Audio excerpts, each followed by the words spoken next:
grabe, ang lakas ng ulan, ang lakas ng hangin.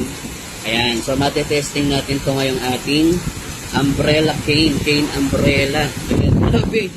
Sobrang lakas ng hangin po kasi malapit kami sa ilog. Nandito kami sa playground nitong condo. Tapos, naabutan kami ng ulan. Grabe, since malapit kami sa ilog. Ayan. So, ito yung epekto niya. Malakas na ulan at saka may hangin. So, ayan, buti na lang dala-dala ko tong ating umbrella cane umbrella. Matibay, makapal yung kanyang bakal, makapal yung kanyang hawakan. Pero syempre, higit sa lahat, ayan, malapad po yung kanyang canopy. Ayan.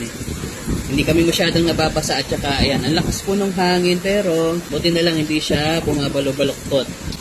Buti na lang dala-dala ko tong umbrella cane ko. Kundi siguro basang-basa na kami ngayon. So yun lang ha, kung kayo po ay naghahanap din ng matibay na payong maaasahan. Tatlong kulay po tayo. Ito may blue, may black, may red. Nilagay ko na po ito sa may yellow basket natin na itong ating umbrella cane or tungkod payong umbrella for elders, for seniors, mga PWD. Sobrang makakatulong tong payong na to. Yun lang, maraming salamat. Nasa yellow basket na natin to.